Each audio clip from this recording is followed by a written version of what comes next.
Why must Singapore children grow up reading about princesses with blonde hair living in castles? It's totally ridiculous, right? But that's what we read. And so I went out and encouraged people to say, hey, can you write stories for 5-year-old, 6-year-old? And I will publish it.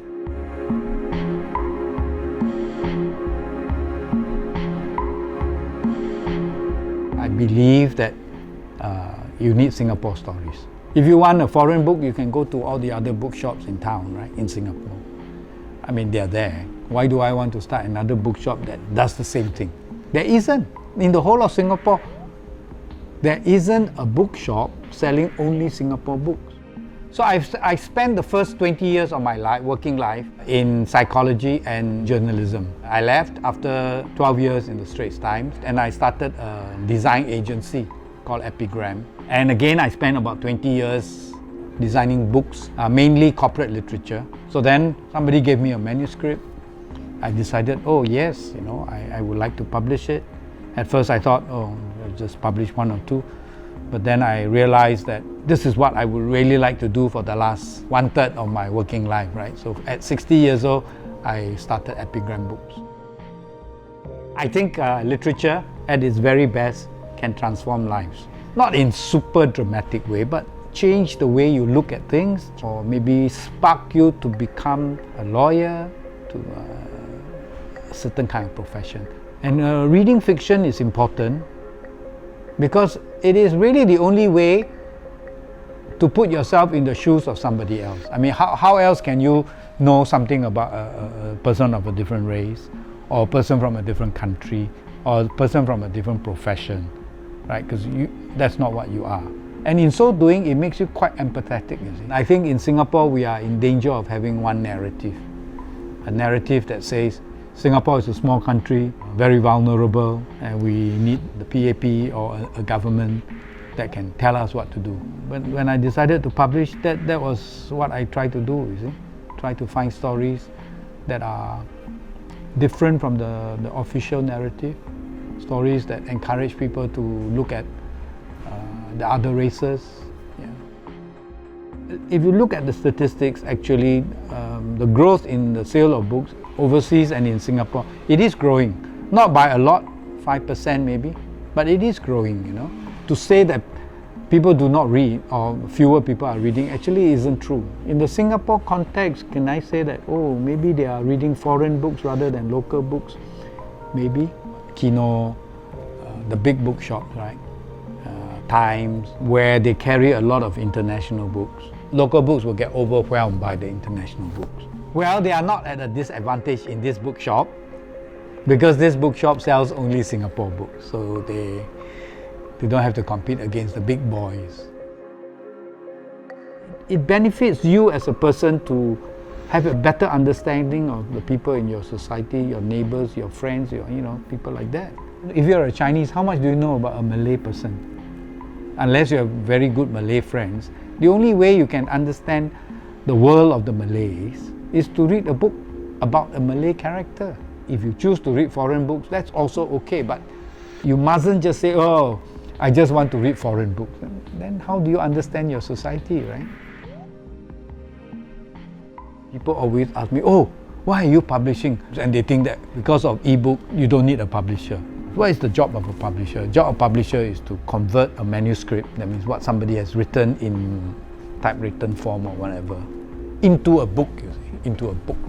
To do that conversion requires a person or an organization with many skills, from very artistic to very technical, right?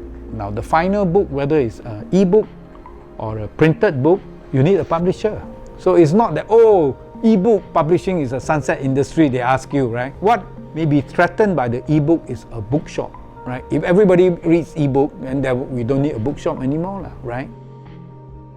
I'm 67 years old, I should be retired, I should be going home early, but I still work every day till quite late. I don't go home till about 8, 9, sometimes 10 o'clock. I've worked long hours practically all my life. I've never worked 9 to 5. But I think I've managed to keep a balance in the sense that I still have friends. I'm not a lonely person. I have quite a number of friends. I got married. When I came into publishing, I said, look, we mustn't cut corners, right? We must use good paper.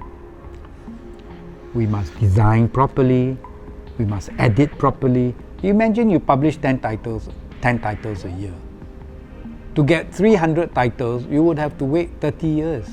30 years, but I'll be dead by then, So we've been around nearly 8 years now. If you include this year, we would have got nearly 400 titles. To be able to publish that so many, I think is a sign of success. But are we successful financially? Well, no. We don't make money. We have been running in the red for a few years. I'm in debt. I have to borrow money from banks, borrow money from investors, borrow money from various people. Well, I've lost a lot of money running this publishing company. I hope we will turn around, obviously, because we cannot be in debt forever, right? So slowly we are turning around. I think our books are starting to sell more copies. We are starting to maybe break even and things like that. I think that in the Singapore context, rental is so high that it is difficult to make a bookshop profitable. There is the problem of people going to a bookshop, looking at a book and say, oh, I like it, and then I buy it on Amazon. They use your shop as a way of finding things and then buying it somewhere else. People say, oh, we are all distracted by social media. But in the old days, we were also distracted by kite flying, fighting spiders, catching fish in the longkang, or football. We always wanted to do something else apart from reading. So reading is not something that is natural. So reading is a habit that parents need to inculcate in their children. And most of the time, if you find the right book, reading is very enjoyable. It's only when you are forced to read something you don't like to read, then of course that becomes very painful, right? I think what will change is when you have a public that is a reading public. And it's not the job of any one person. The government must encourage people to read, parents must encourage children to read, the schools must do it, politicians must do it, bookshops must feature more local books, the newspapers or the social media or the mainstream media must review more local books. I think when everybody comes to understand that reading and books are important, that you create in a society, in the population, people who believe in the value of books, then they will not allow a bookshop to close, right?